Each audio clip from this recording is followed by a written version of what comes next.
A case of child sexual abuse comes to light in your community or even your congregation. It can be challenging to talk about. That's right. ABC4's Sarah Martin spoke with Prevent Child Abuse Utah about some of the ways that communities can cope in this situation.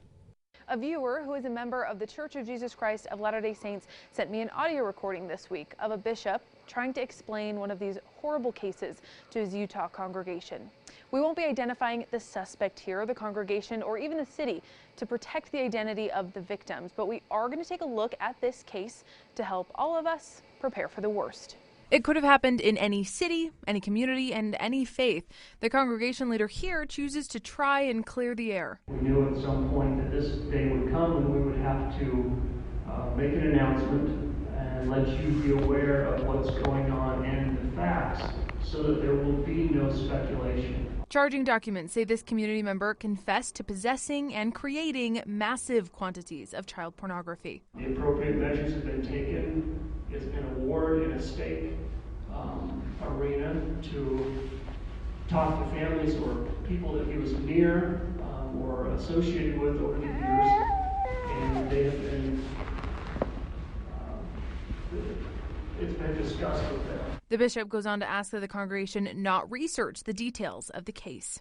It's up to us to stop the speculation and the discussion. It's not our news to discuss.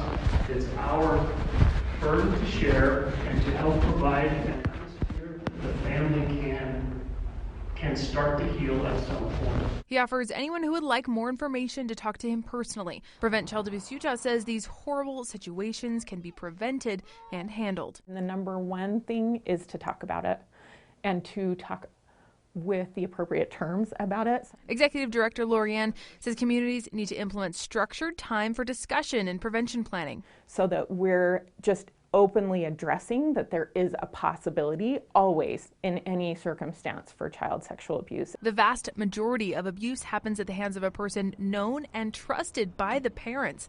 So it's important that when stories like this come up, and even more often, parents are asking their children, has anything like this happened? And check in again, has anything like this happened?